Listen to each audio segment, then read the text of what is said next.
afternoon. Thank you for joining us at the 19th Annual Acquisition Research Symposium hosted by the Acquisition Research Program at the Naval Postgraduate School. And welcome to panel number 11, Adaptive Acquisition Framework, How's It Going? I'm Christopher O'Donnell. I'm the Deputy Assistant Secretary of Defense for Platforms and Weapons, and I'll be chairing the panel today. I'll be joined by some very experienced and interesting panelists, Dr. John Kamp from George Washington University, Dr. David Tate from the Institute for Defense Analysis, and Assistant Director Ann McDonough from the U.S. Government Accountability Office. I'm really excited about working with this group, first of all, since none of them are actually in the Department of Defense. I'm looking forward to their impartial views of how things are going. And I've worked with Ann over the years. She's could be a defense acquisition workforce member with all the experience that she has. And it's been very interesting working with the Government Accountability Office over the last few years on where we are going with the adaptive acquisition framework and some of the things that we're doing. So I've been doing this for almost 4 decades now, and I'm more excited today than I've ever been about what we're doing in acquisition. The adaptive acquisition framework gives program managers and PEOs a lot of tools to tailor their programs. We talked a lot about tailoring programs 5, 6, 7 years ago. But we all went to DAU. We all learned how to build an aircraft carrier for some reason, whether you were building an aircraft carrier or, in my case, running an ACAT-4M program. We all used the same book to try to get things done. There was some goodness in that because it added rigor to everything that we did. But it also sometimes got in the way that we were trying to do things that perhaps aren't really necessary for smaller programs. So the adaptive acquisition framework, in my mind, really gives us in the Department of Defense an opportunity to really accelerate the capability in the hands of the warfighter. And I think you're going to hear from our 3 panelists different ways that they look at using the adaptive acquisition framework or using the entire adaptive acquisition framework to do those capabilities. And that's really what we're focused on in the department right now, is how do we provide those necessary capabilities to the warfighter. And it's been real. The other exciting part about being in the Pentagon right now is not just what we're doing with acquisition, but how acquisition is working with the requirements community and with the resourcing and programming communities to really try to align things so that we're looking at what are the highest strategically needed things that we do in the department, and how do we ensure that the requirements, the acquisition process, and the PBB process are well aligned to get those things done. I started back in the mid-'80s as a young, dumb rocket motor engineer. The wall hadn't fallen yet. The Soviet Union was still there. It was quite a different time for the acquisition community. I can remember doing level 3 drawing packages and using mill standards.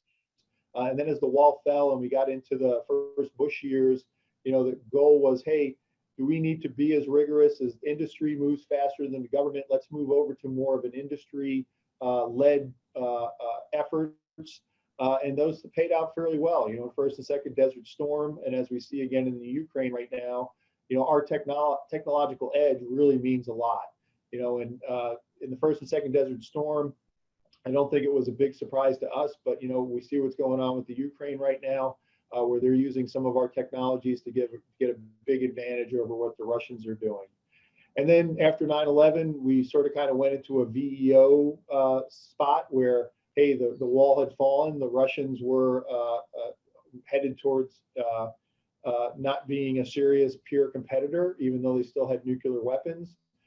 China's where you went to make kids plastic toys. It wasn't really looked upon as a competitor at that point. And we spent 20 years focusing on very difficult problems to deal with the VEO issues. And in that time, that really didn't stress our industry or our innovation. We were using a lot of things that existed or things, whether they were predators and reapers, whether it was the whole PED cycle, whether it was MRAPs, whether it was IED jammers. These were hard problems, but they weren't big system integration problems. And we weren't really talking about a non-permissive environment where the peer competitor could do as much damage to us as we could to them. So here we are, in the last 4 or 5 years, we gave the Chinese a 20-year head start due to the IMF treaty, where they could build intermediate range ballistic missiles and we couldn't. They learned a lot from the first and second Desert Storm. They've done a very good analysis of what our capabilities are and how to counter them. And now we're back to here we are in a peer-to-peer competition. and how do we in the acquisition community ensure that we're going to be able to provide capabilities to the warfighter that are much more complicated and need to be delivered in a much more efficient manner than we have probably over the last 20 years. And it's been very interesting working with industry on some of our hardest problems like hypersonics or some of our advanced missile systems, other missile systems, where industry is running into the same problems that I think we're running into in the government. You know, the government, we've kept a pretty interesting workforce for the last 20 years, had a lot of people come work for the government because of what we were doing.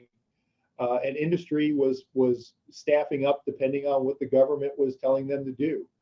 So as we get into some of these more complicated systems, it's been interesting talking with the CEOs of the big companies about their journey on how do they rebuild their workforce. So, you know, the adaptive acquisition framework gives us a little more flexibility to deal with some of these realities that we're going to have to train a new workforce, but we're going to have to go very quickly in order to counter these peer competitors. So I'm really looking forward to, one, the papers that we're about to hear, because I think we're going to hear some very interesting things about the goods and the bads about what we're doing with the adaptive acquisition system. And we are here to learn and adapt the actual system itself.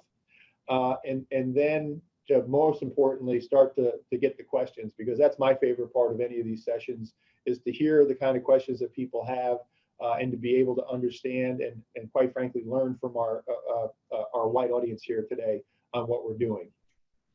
So I'm going to turn it over to our first panelist, Dr. John Kamp, and he's going to talk about one of my favorite stories that we currently have. And it's my favorite story for two reasons. One, because we are using the MTA pathway and we're going from rapid prototyping to rapid fielding. And two, we used one of the most innovative companies in the world, Microsoft, and they're having problems. You know, trying to solve a defense problem where, hey, it's not a kid using this sitting on his couch. It's actual war fighters out there trying to use this capability, and they're learning just as we're learning. So I think IVAS is a great way to start talking about what we're doing with the adaptive acquisition framework. So over to you, John. Thank you, sir. All right, let me go ahead and share. Okay. You should be able to see my slides. So good afternoon, I'm John Kamp. I'm a retired naval officer, retired DoD civilian. My wife says 3 times and you're out, right? So anyway, this research is based upon work that we did for the acquisition research program last year, and it's based on public data. Let me go here, hide that. Okay. And you know, like the slide says, we look at how the Army used middle-tier processes, acquisition processes, MTA processes, to accelerate the development and fielding of the integrated visual augmentation system, or IVAS, right? And we used publicly released data, budget submissions from 2018 to 2021, program-related reporting, and contemporaneous press releases. This was a I prefer research projects where the data is settled. This was one where I spent a lot of time researching. I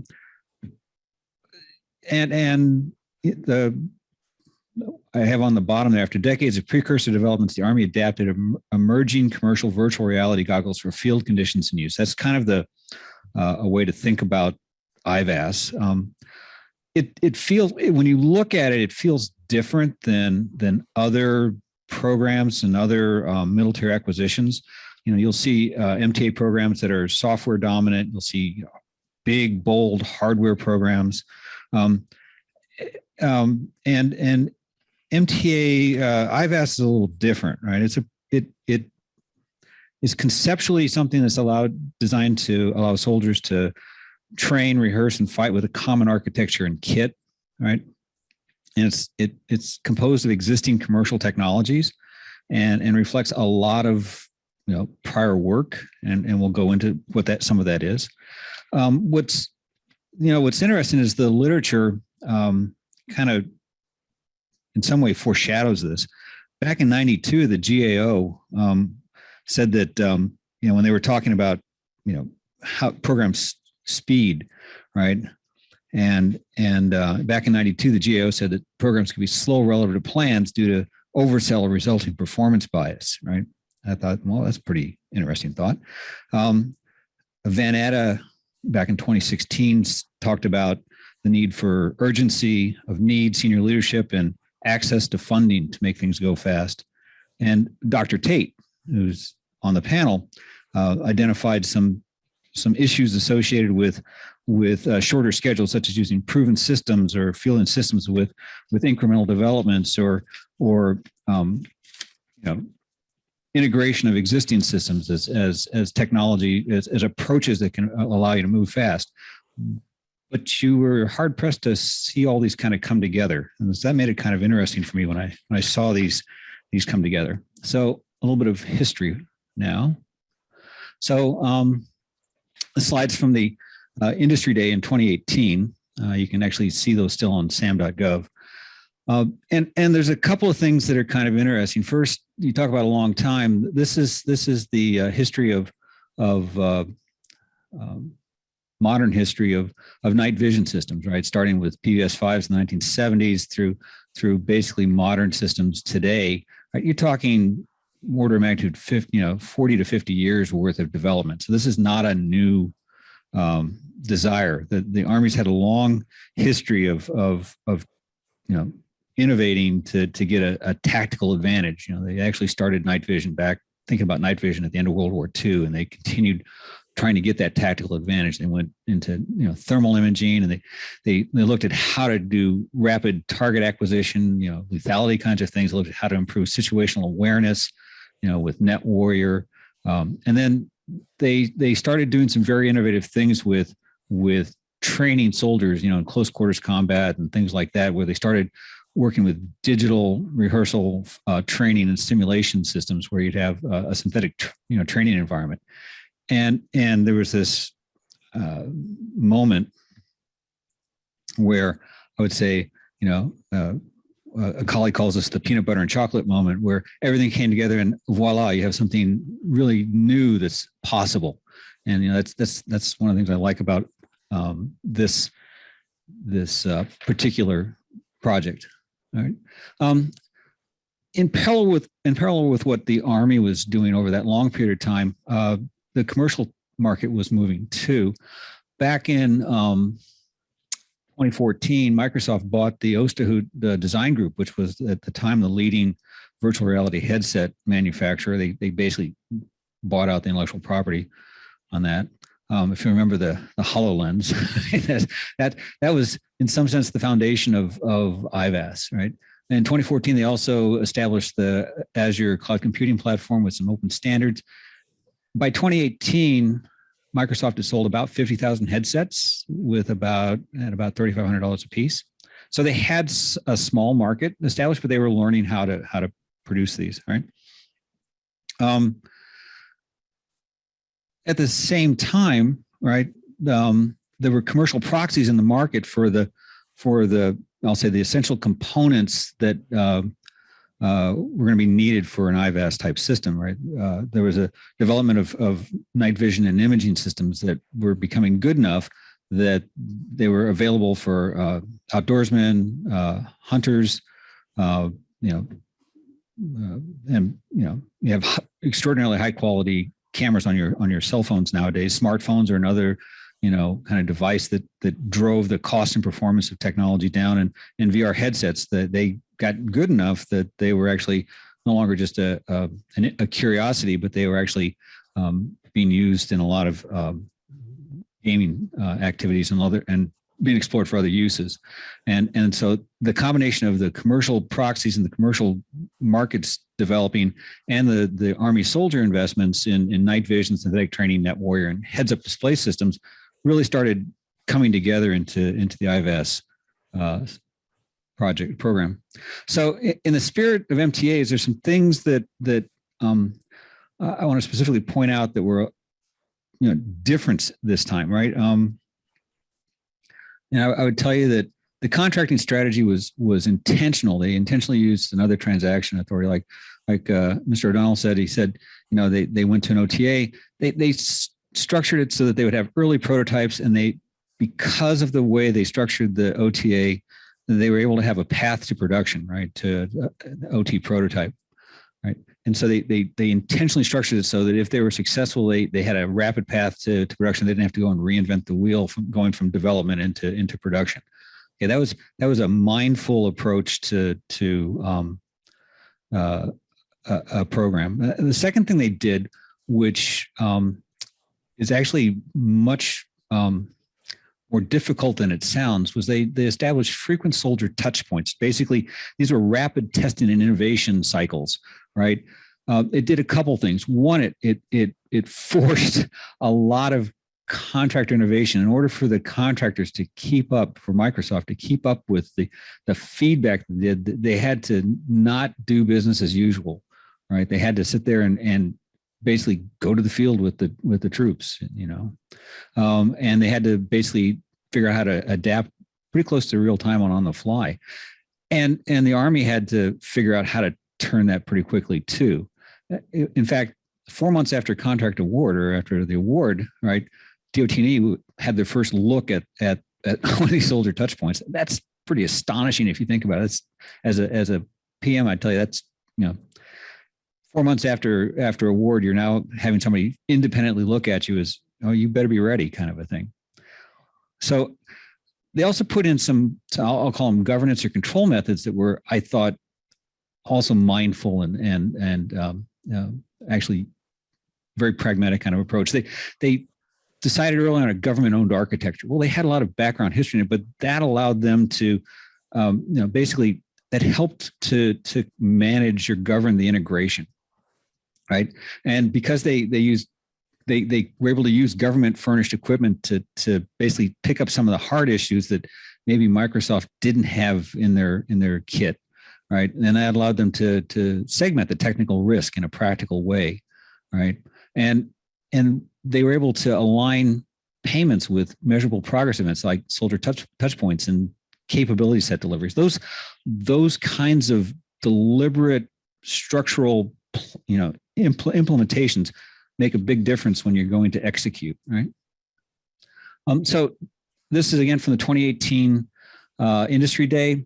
And so you can see kind of the pace of the project. And you'll notice, first of all, this is months across the top, and this is a 27-month display here. And you can see they're basically making a decision for some follow-on production decision in the original concept at about the 2-year point at 24 months. And after award, there'd be a rollout and an initial soldier touch point, right, pretty quickly. And they would buy 50 prototypes, a small number of prototypes, and they'd do a second capability, and they'd buy a few hundred prototypes, and then another capability set a few months later, and they would get a few hundred more, and then the final one they'd have just about 15 or 1600 prototypes.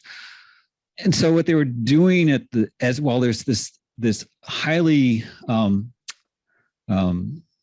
concurrent schedule, which is not an easy challenge. There's a scale up of the ability to produce product rather than producing one Maserati at a time. They had to go to building a lot of things rapidly.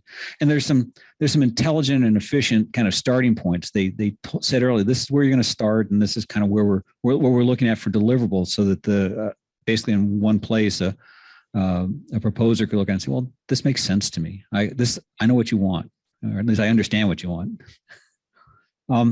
So if you look at spend data, this is through 2021, early 2021. And on the left, you see some initial other transaction agreement obligations, and you had a large initial obligation consistent with the award. Then you had a number of small payments. Then you had a big payment when you actually shifted to a major milestone. And if you look at the funding profile between 2018 and 2021, you'll see most of the funding was set for basically, supported programming and basically development type functions, which makes sense. But they had a lot of payments, and we'll look at those in a couple of slides, that were consistent with soldier touch points, capability set deliveries, and the transition to fielding these blocks of prototypes, right? So if you look at budget data, everybody looks at these these schedule profiles. So what I've overlaid on here is from the GAO report from 2020, milestone schedule that was initially set for IVAS. It started, and then they finally got to a contract award, and then they got to the capability sets, and they were going to finish at 5 years, right? Then you bounce that against the Army's program budget schedule, and you can see that, okay, so they were, contract award was pretty quick, and then you can see a fairly quick development, and then there was a production transition somewhere around 2020, 2021. Something called COVID hit them then, right? And then there was a report due to Congress in August 2021, and then they were going to go into a second generation display, and then so there's an operational test period in there. The actual production and fielding was delayed by reporting requirements and by the COVID, but the Army, I thought, stepped through pretty smartly on that, even though there was a lot of churn going on.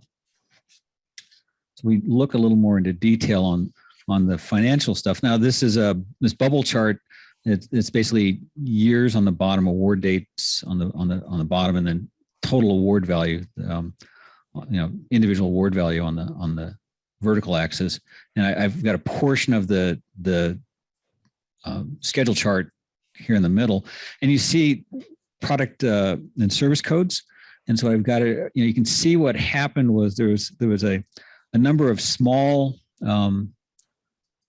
This is the professor in me. See a number of small contract awards or option exercises. Those were, things that the Army was doing that kind of reflected a lot of activity. And then you see a big spend increase in the end of 2020, consistent with increasing programming and development activity.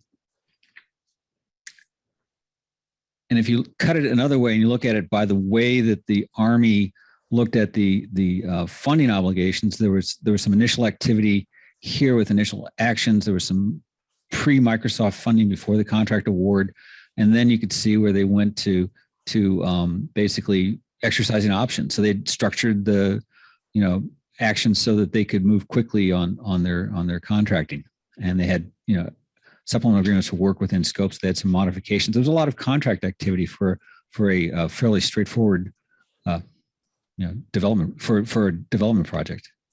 And that means they were adapting as they learned things. And that was a good thing to know. So the key strategy points, right, at the end, right? So Microsoft's business strategy aligned with the Army objectives. The Army had fortuitously established the Army's Futures Command. They reorganized, and so they had a future readiness advocate, and they also had a soldier lethality cross-functional team that gave them a touch point with Microsoft, and they could move quickly on that. And the Army effort at the end, it ruggedized the system, and it focused on user-focused applications, and their notion of frequent stakeholder involvement and that iterative testing gave them what they needed to go fast to field. And you can see this was a 1980s helicopter helmet, and this is what IVAS was looking like in 2021. So, Army was moving out, and I was impressed. Anyway, and that's my presentation. And I guess that's it. Thank you, John.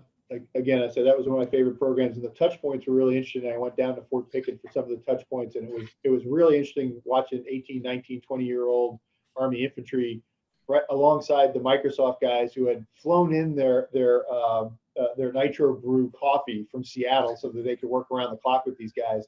And it was a real good DevSecOps environment where they were talking to these guys as they were coming out of the woods about, what can we do? And they were right there, they were flinging code and making things happen. So it was a pretty amazing, it still is a pretty amazing cooperative agreement that we have going on with Microsoft right now. So thank you very much. You're welcome. So our next speaker is David Tate from the Institute for Defense Analysis, and he's going to talk about one of our more newer and obscure pathways, which is the software pathway. And the reason I say it's obscure is because for the first time, the department is actually realizing that software and hardware can be separated and done differently. And in the Army's Integrated Air and Missile Defense Program, they've actually decided to use the major capability acquisition pathway to do their hardware, but they've actually set up a software factory with their vendor and are using the software acquisition pathway to go ahead and do that. So Very excited to hear what David has to say about the software acquisition pathway. So take it away, David. Thank you. Yes, it's a new and exciting pathway that maybe has a feature or two that we didn't quite expect. So my name's David Tate. I'm a senior analyst at the Institute for Defense Analyses. I've been there 20 some years, much of it spent on various acquisition topics and finding all of this new adaptive acquisition framework stuff very interesting indeed. So I'm frankly going to fly through this pretty quickly, just hitting what was the question we looked at and what did we conclude, because like Mr. O'Donnell, I think the fun part is going to be the discussion and questions at the end. So when is it feasible to use the software acquisition pathway, and when should you start doing that?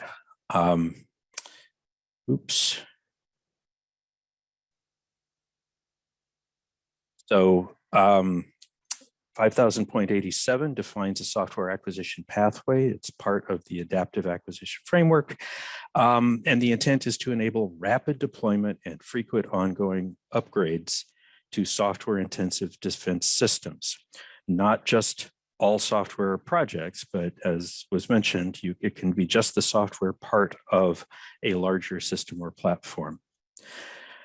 A key feature of the pathway is the minimum viable capability release. The instruction states that a minimum viable capability release will be viable and available for operational use within 1 year of initial funding of the project.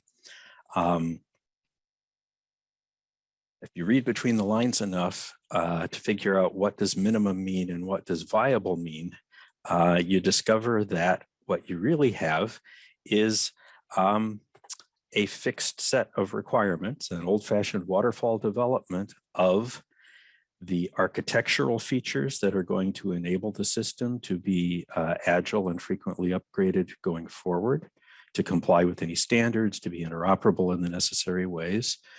The core infrastructure code that allows all of the mission packages to run, the mission packages themselves for some minimum set of useful operational capabilities.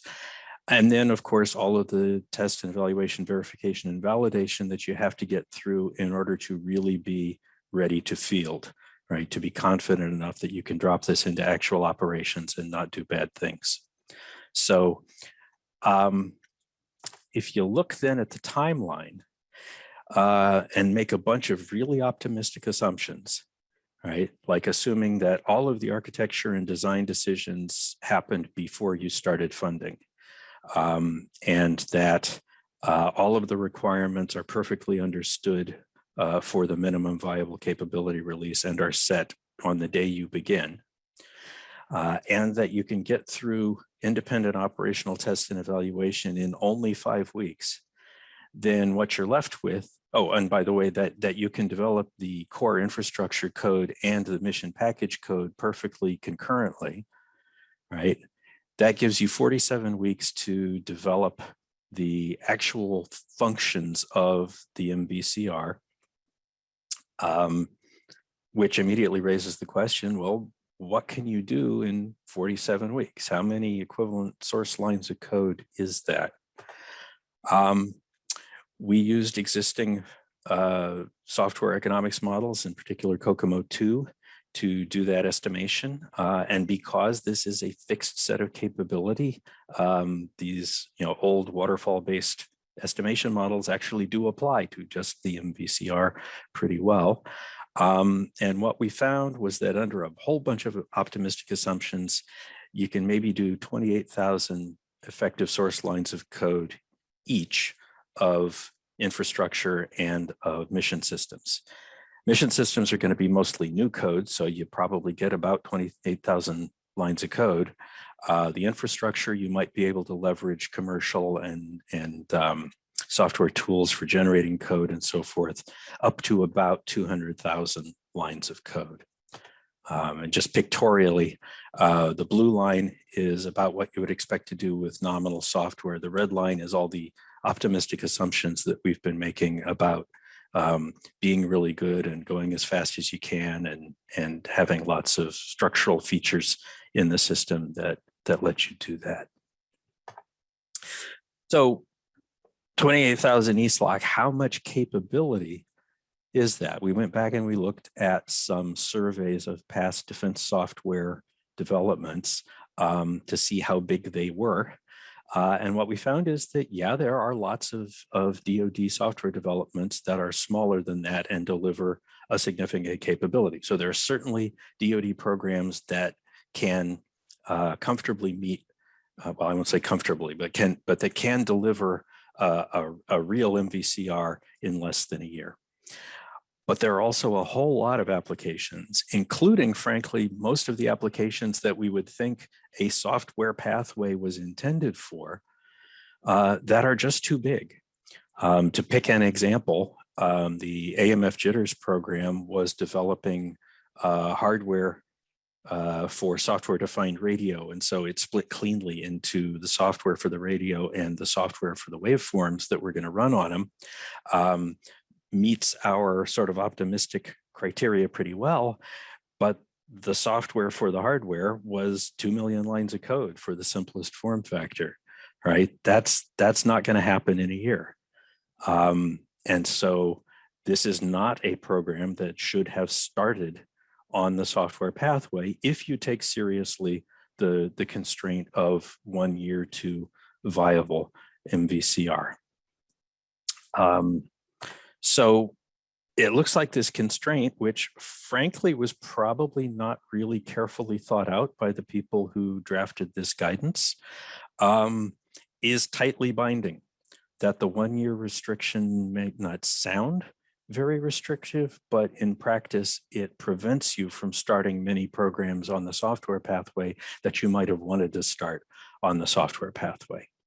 And so maybe what we need to be doing is thinking about significant software development as typically starting on a different pathway, as middle tier, for example, and having a planned transition to the software pathway when you're within that 1 year target, or considering legislative relief to rethink the 1 year and start to put in a different number that's based on the size of the projects we really want to be doing, rather than sort of picked out of a hat.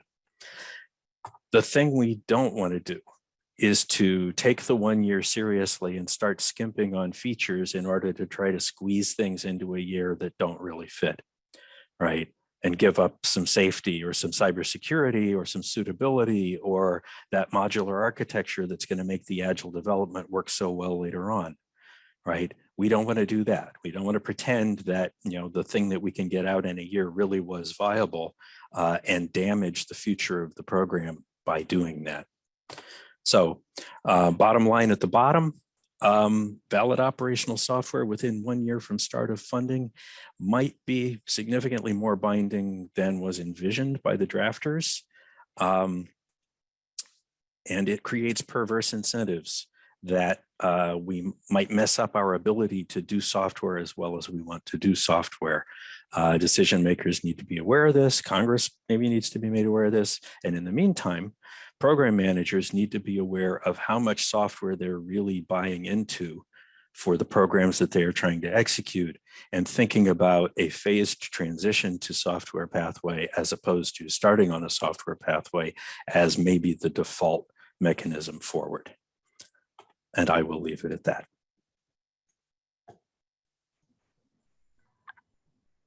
Thank you, David. And it looks like your talk has already gotten some questions coming. So appreciate all the questions. And as we're going through the presentations and you've got questions, go ahead and put them in the Q&A queue so I can have some things there to send back to to talk to the panel members with about.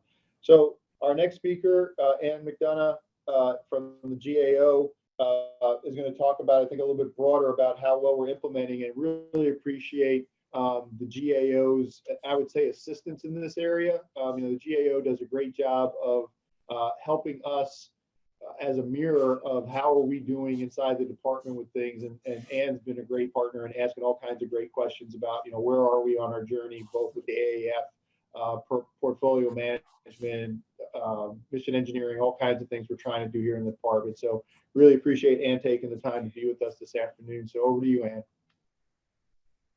Well, thank you. I appreciate the kind introduction. I don't know if people always appreciate my questions, but I'll take your word for it.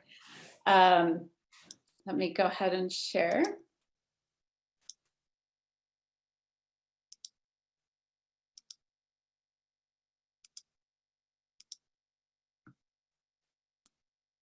All right. So I'm going to talk today about our early observations on the use of the AAF. And this work is coming from a number of different GAO studies that we've issued in the last few years. And I've actually already iterated on this presentation because I thought Mr. O'Donnell did such a great job on talking about the history of the AAF that I didn't really need to. So I'm just going to make two observations about the AAF before I jump into what our preliminary observations have been.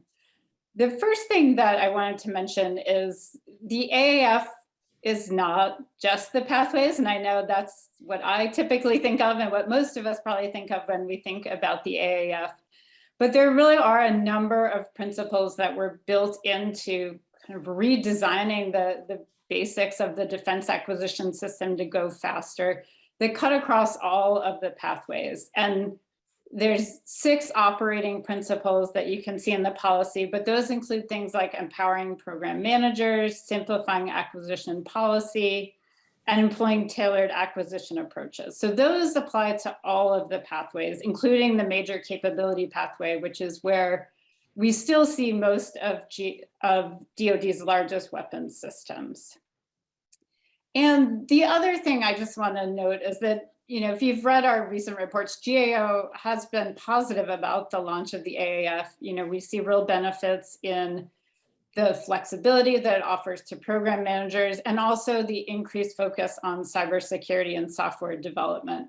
But I think all of us probably know that as challenging as it is to get a policy issued in the government, the implementation is really where the challenge is. So I'm going to share our early results today, and it's with a focus of seeing where things can be improved and tweaked to get the results that DoD and Congress and ultimately the warfighter needs. So with that, I'll move into looking at some of our preliminary observations.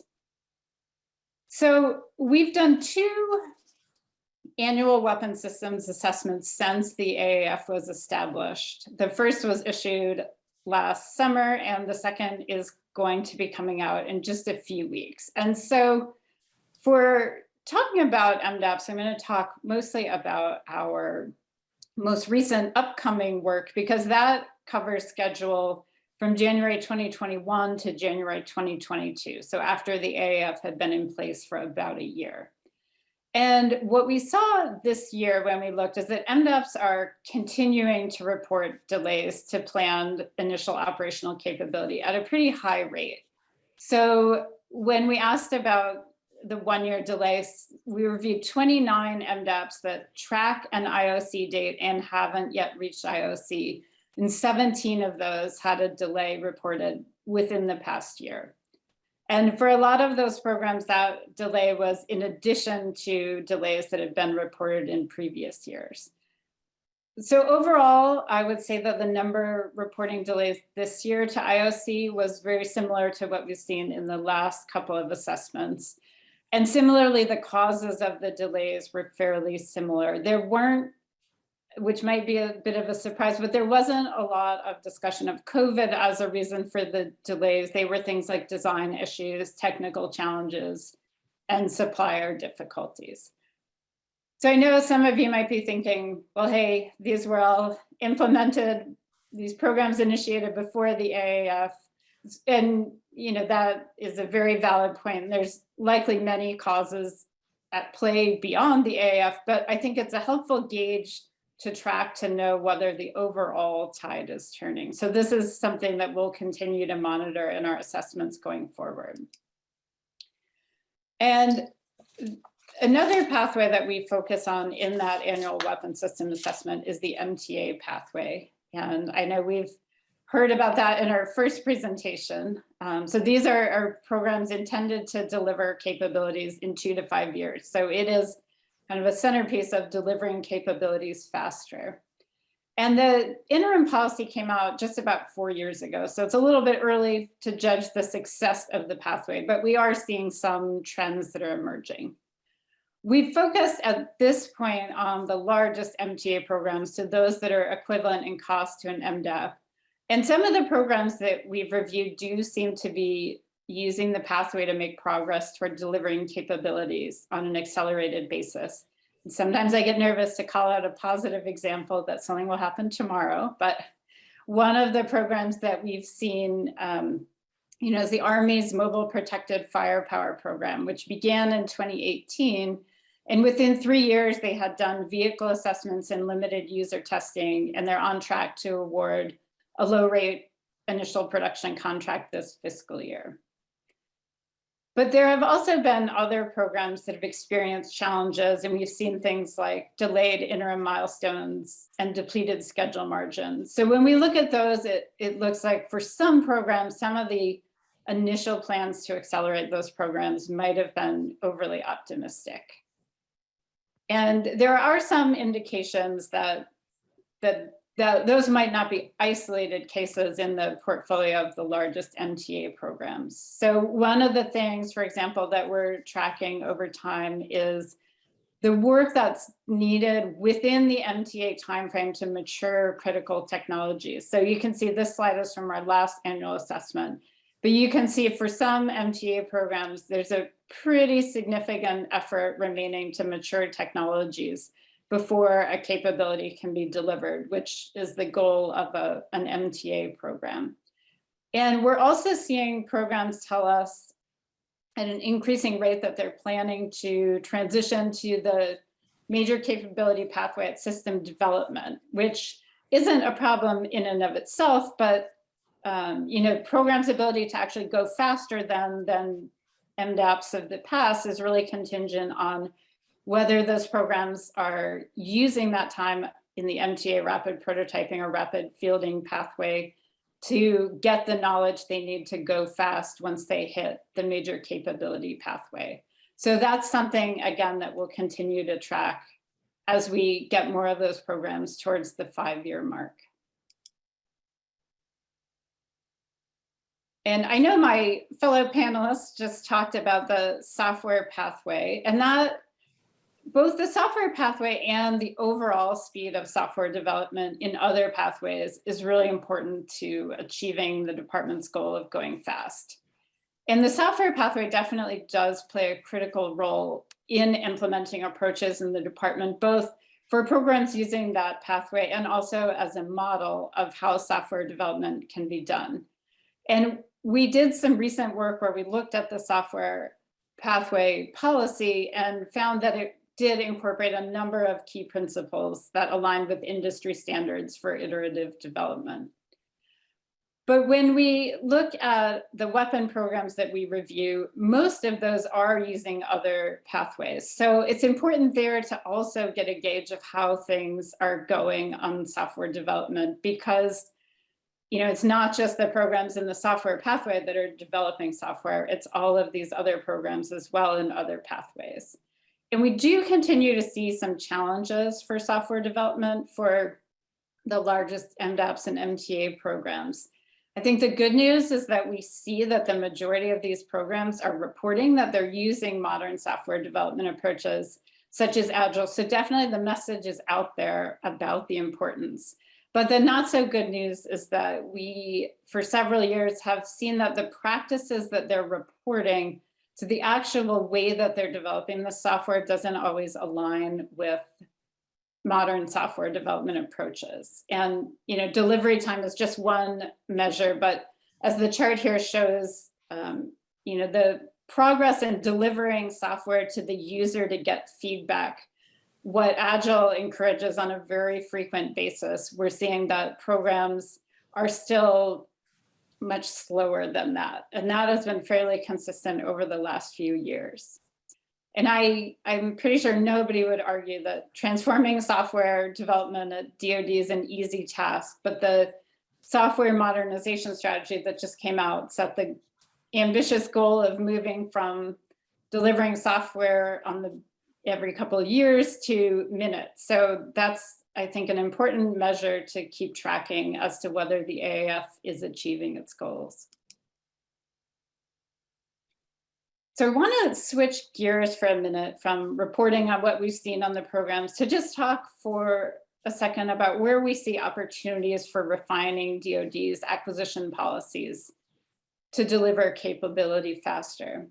And some of you may be aware, but GAO has been working to refresh our leading practices that we've relied on for the past 20 years to better reflect modern approaches to product development. And this spring, we released our first report in what will be a body of work, looking at how leading companies develop innovative products to both satisfy customer needs and get those to market on time and within planned costs. And I'm only going to foreshadow our work here because my colleague Erin Carson is going to talk tomorrow in a panel in depth. But I did want to just share a little bit of it because it highlights a place where we think DoD can continue to refine the AAF. And so our specific finding was that leading companies use 4 key product development principles: attaining a sound business case, using an iterative design, prioritizing schedule, and collecting customer feedback.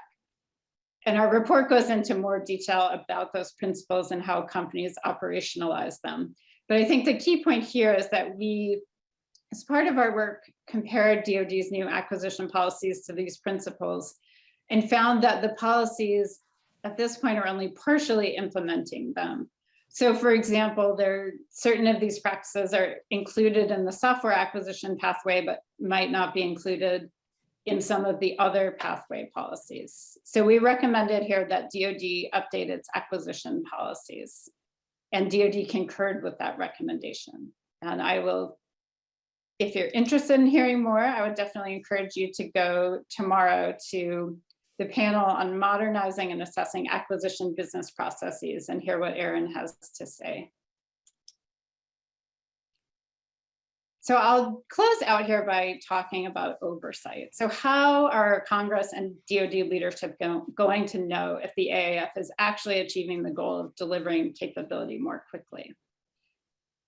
And the AAF definitely raises new oversight considerations, both internally for DoD and externally for Congress, that DoD is still in the process of figuring out. And just as an example, one of the issues that we highlighted last year in our annual weapons system assessment was the need to determine how do we track performance for programs that are using multiple acquisition pathways to field a capability. And using multiple pathways definitely offers a lot of flexibility and the ability to tailor the acquisition approach that's a highlight of the AAF, but it makes it a little bit harder to know when that eventual capability is going to be delivered. And so what we recommended is that DoD take a look at how they could be able to report on when the eventual capability is going to be delivered to the warfighter. And we're not trying to say here that programs should be locked into some kind of unchangeable baseline from the beginning of a rapid prototyping effort, because I know that goes against the point of the adaptive acquisition framework, but rather that if the most important thing is getting these capabilities into the hands of the warfighter, that it's important to know when is that going to happen and be able to communicate that to DoD leadership, the users, and to Congress. And speaking of Congress, Congress has recognized the changes in oversight as well here that are posed by the new acquisition pathways. And in the 2020 NDAA, they broadened the current SAR reporting requirement and also asked DoD to come up with a new approach to reporting on acquisitions. So DoD, in response, proposed a web-based reporting approach that would provide real-time access to acquisition information for Congress and other stakeholders. And we took a look at that in a report that we issued this February. And we found that while it's an exciting concept, there are still a lot of open questions there. So for example, what metrics are going to be reported to Congress, which pathways or acquisition efforts will be included, and how users will access the system. So certainly, again, none of these are easy questions, and they definitely take time to answer. But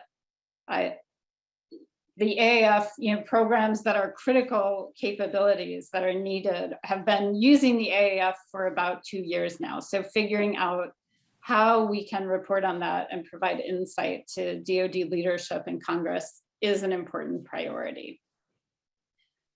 So we recommended out of our work that DoD take steps to improve their planning for this effort. And the NDAA for FY22 also included some additional steps for DoD. So again, I probably sound like a broken record, but this is definitely something that we'll continue to monitor here. So I'm going to end my remarks there because I know everyone is looking forward to questions.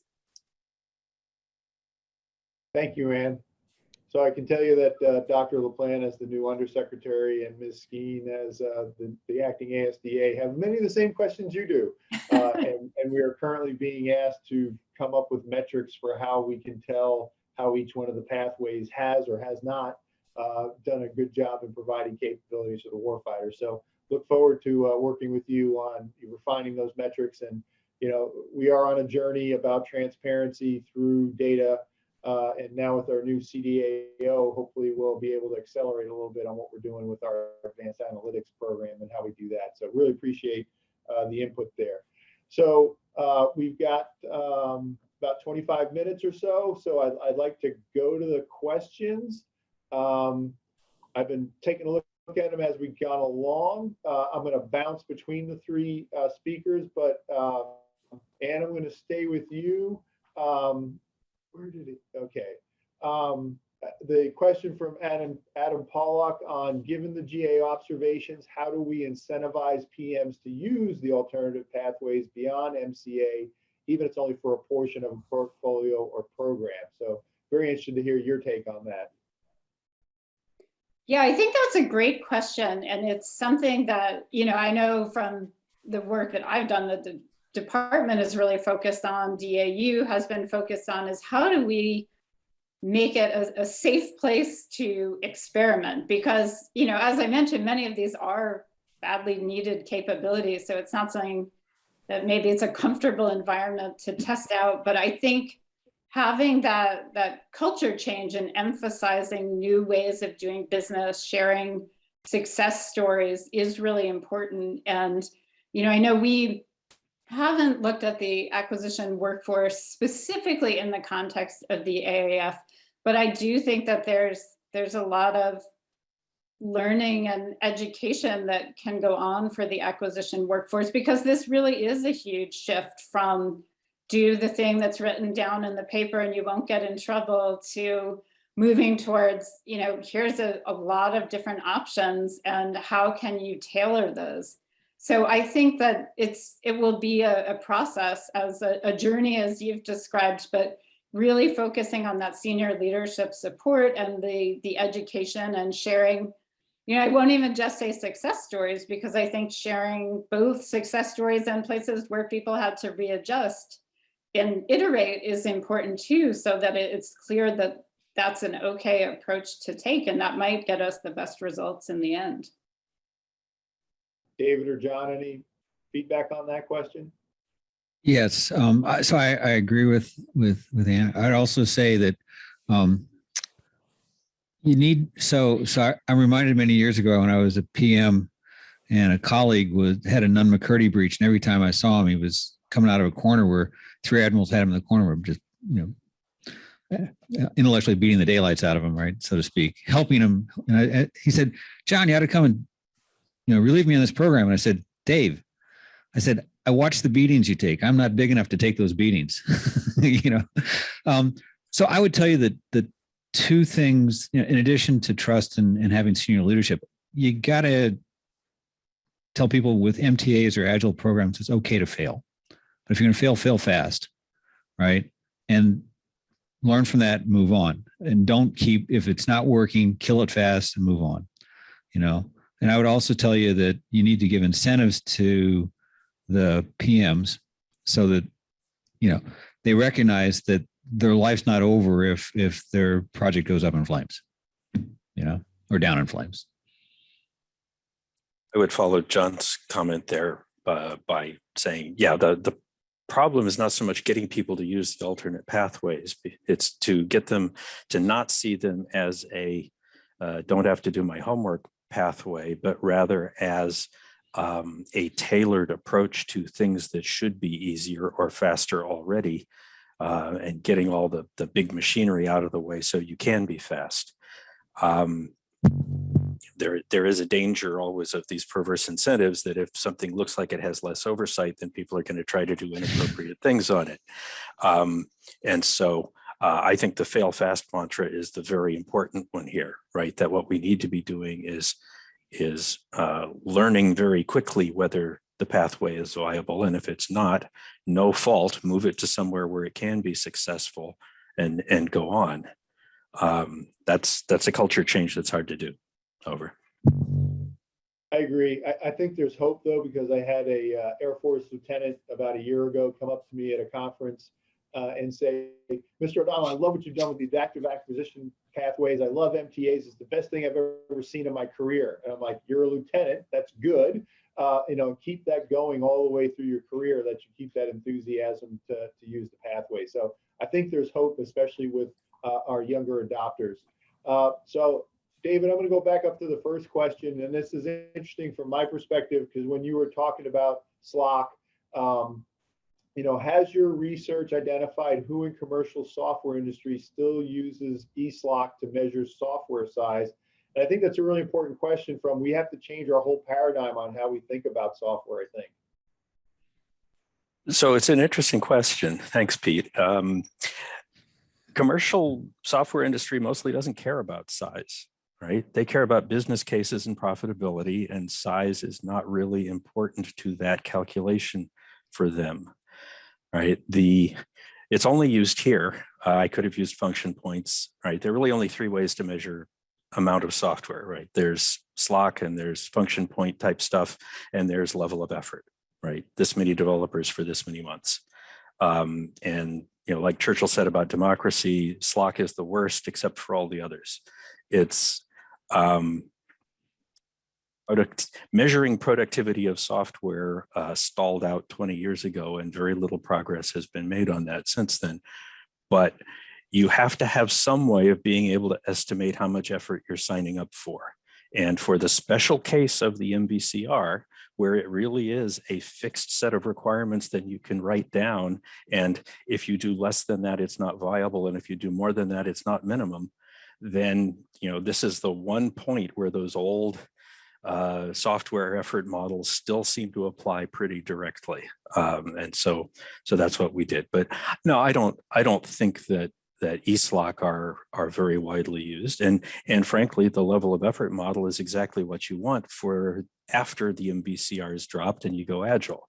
Right, because that really is then how many people for how long do I want to put against this, and I can tune that over time if I'm not getting enough new capability quick enough, or if I've overinvested. Thanks, David. Ann or John, any comments on that one?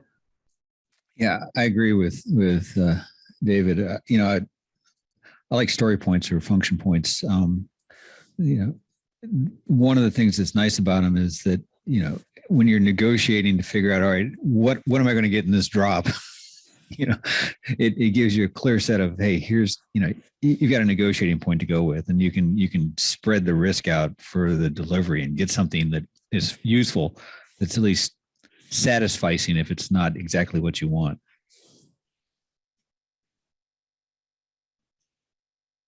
Okay. So John, I'm going to go to an IVAS question, and this is a good one. I've heard critics of IVAS argue that soldiers are unimpressed with IVAS. Based on your analysis, is this more the pains that every system goes through when exposed to users in OT&E? So the answer is kind of sort of. What's different about IVAS, right, is the fact that they were very aggressive about getting soldier feedback. And I would tell you that there was an appetite for they wanted to hear what didn't work well. And so it's if you think about what you're really trying to do, we used to call it making something sailor proof, right? You want it to pass the practical test that soldiers and sailors are going to put something through. And so if they're not impressed, that means you've got a ways to go. And when they finally say it's mine and you can't have it, you've got something, right? So I would tell you I would say that's a good thing. And I think that's a natural part of the process that they used. And I encourage testers and developers to use that kind of process. And if you're not satisfying the customer, you're not going to deliver a product that's going to be used. So I look at that in the end as not a pain, but that's feedback that is really good. David or Ann, any comments on that one? I would agree with John there that it is a good case study of getting user feedback early and often. So maybe the difference with IVAS is that we know sooner rather than later that, the user had some challenges. But I think the question that it raises for thinking about things like when to transition to rapid fielding is, what do we do with that information? And, do we have a point for not moving forward with rapid fielding, for example, but instead going back to do more rapid prototyping? So I think, not commenting on the specific IVAS decision, but I think it does raise some questions of, now that we've got this user feedback, which is a really important touch point, how do we use it to make good program decisions? I would note that the reason DOT&E cares about suitability is exactly this question. And I'd be curious to know what their, is this an oversight program for them, and what do they say about the suitability of the system? I don't remember off the top of my head. It is an oversight program. All MTAs are oversight programs. So the Senate Appropriations Committee asked them to look at all MTAs, so that makes things interesting. So just from my experience being down at the soldier touch points, I give a lot of credit to PEO soldier, because they're not hiding anything. I mean, they're asking these guys to come out there. They're taking, when they started this, they were really taking stuff that, while it was HoloLens, had a long way to go. And, they're constantly beat up by these guys, because I guess there's a point that's around 2 pounds, that if it's even a couple of ounces over 2 pounds, humans don't like it. If it's a couple of ounces under, it makes them happy. And when you're trying to put night vision, IR, all the tracking capabilities. So I think they've opened themselves up to a lot of criticism, and it's been a good thing, especially with the Microsoft people there to help them toss code. But when you're sitting inside of a Bradley fighting vehicle and you can turn your head and you can see everything outside the fighting vehicle before you leave the fighting vehicle, including the sniper that's up on the roof over there, I think, in real life, people really want to have that capability. And the latest thing I heard is that they've cut their night navigation times, by an order of magnitude, where before, when they started, it was almost, well, you could use a compass and watch the moon and get there just as fast, to, wow, we're running through the forest, through the trees as fast as we possibly can, like it's daylight out there. So I think it also depends on when those soldiers were involved with the touch points. But DOT&E is giving them a lot of help, which I think is a good thing. So instead of waiting and grading the homework at the end, they're working right along with the PEO to do that. So a great question. So I saw one in here that really intrigued me because it gets into a lot of different things. David, I think this was pointed at you, but open to all answers here. The DIB swab study made the point that DoD should use open source software when possible to speed development and deployment and leverage the work of others. Is your assumption that the program is going to code every single element of the delivery? Do you have any research that shows this is a common approach? It's a good question. We actually assumed that the core infrastructure software would be as heavily leveraging open source and computer generated and so forth as you could do, right? That gets you more capability for the same, equivalent number of labor hours during that 47-week period, right? So if you can leverage open source, build it on a Linux platform instead of rolling your own, that's absolutely the thing to do. The mission packages are typically going to be a lot less able to do that, right? And especially if we're talking embedded systems on DoD unique hardware, then it's just going to be, there's just not a lot of commercial software out there that's going to be useful in that context, or that could be leveraged to meet mil standard security and interoperability and so forth, without just as much work in the adaptation as you would have used to write it from scratch. You know, there's just no way you can take something like GPS OCX and make it look like a commercial software development. In the end, it's got to control satellites, and you know, they have to do special relativity.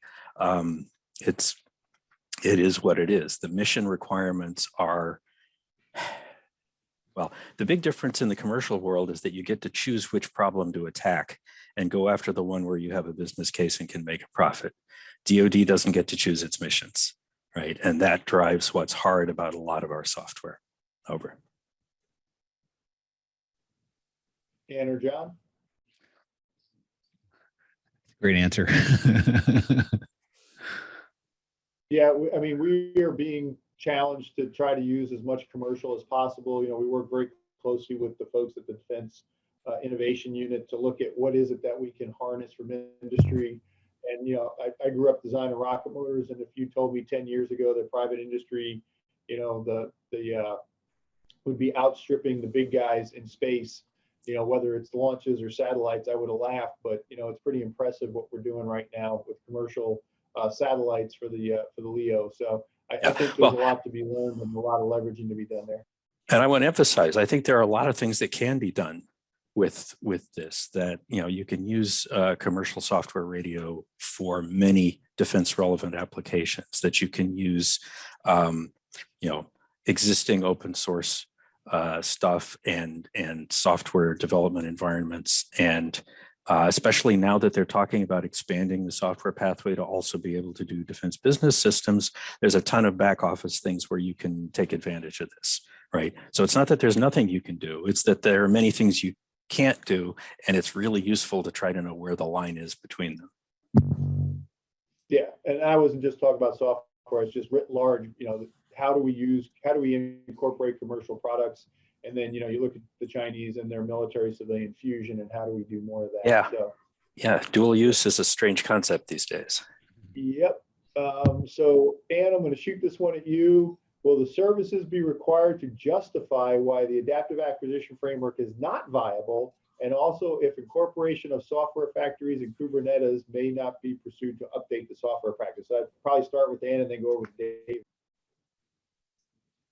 So I think if I understood the question, it's asking, would the services be required to say maybe why an alternative pathway isn't viable, or potentially why the software pathway isn't viable? Did I think that's what they're asking. So I mean, I don't make the policy, but what I'll say is I think, you know, there has been a lot that's been delegated down to the services, and I think the approach particularly that we've heard coming out of ANS is really enabling those decisions to be made closer to the level of the program, partially to accelerate capability delivery. You know, if everything's got to come up to that level and justify why we're not doing something, I think that kind of cuts against the point of the AAF. So I guess my thought is, as part of those, you know, the kind of tenets that I talked about of empowering the program managers and delegating authority down, that would go against it. It's more about empowering people to choose what's right for them, rather than saying that they have to do a certain thing without justifying it.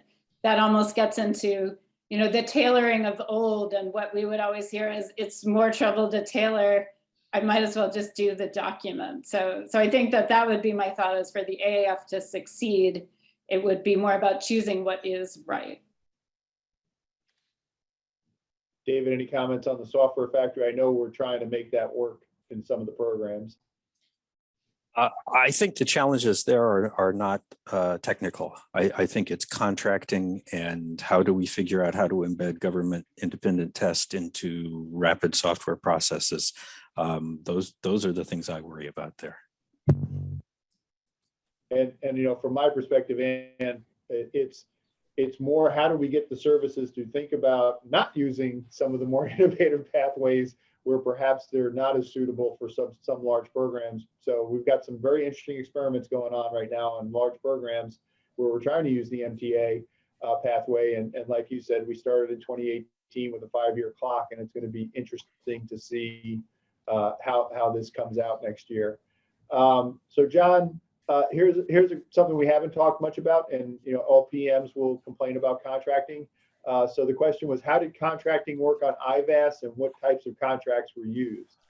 So yeah, it's an interesting question because there's a when you look at the data, there's a number of PIDs associated with that. But basically, what they had was another transaction indefinite delivery vehicle for most of the work. Then they had a bunch of purchase order type contracts, and they had a few delivery order type contracts. And a couple definitive contracts. So a number of different contract vehicles depending upon what particular activity they were doing and where they were in the phase. But most of the Microsoft ones were other transaction type activities, or they had some delivery order purchase ones for a couple of special things. But so the real interesting part was, they build a contracting strategy, and you don't get to see the detail that one would see as a PM, but they look like they made decisions so they could actually trade the risk intelligently with the share the risk intelligently with the cost risk with the contractors, and provide them incentives that were that you would normally be able to get with another transaction. That flexibility, I think, helped. So kind of a weird answer, but those were the big contracting types. They had about, over the last 3 or 4 years, they had just under 300 contract actions. And those four basic types, a few definitive contracts, another transaction IDV for the big stuff, and then purchase orders and a couple delivery orders. Yeah, I was pretty impressed with how Major General Potts put that whole thing together. And it was some real knockout, drag out fights as we moved to rapid fielding, and to make sure that we really understood the costing on that. And it took a lot of debates with Microsoft about how to really, understand the costing on that whole thing. Right. So Ann or David, I don't know if you have any.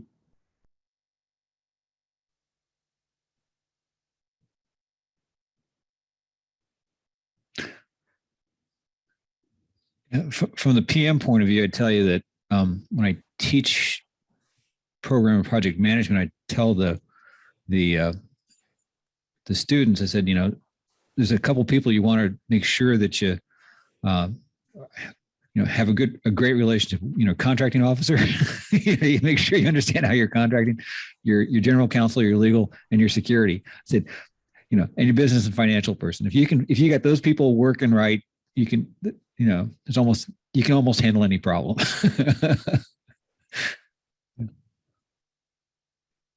Yes, your contracting officer has to be your best friend. There's no doubt about that. No doubt about that. So we're just about at 10 after the hour. Any closing comments from any of the panelists? Thank you for this. This was a lot of fun. Agreed. Yeah, I appreciate hearing everyone's viewpoints, and I know we'll be having this discussion for many years to come. So thank you. I'm impressed with almost every participant's hung in with us for the entire time. I thought it was a fascinating conversation. Of course, we're acquisition geeks, so that we're an interesting bunch to start with. But I really am hopeful for where the department's going with the adaptive acquisition framework, and I think we're going to do great things for the warfighter, and that's what it's all about at the end. So appreciate the panelists, appreciate all the participants and the questions, and everybody have a great afternoon. Thank you, sir. See you tomorrow.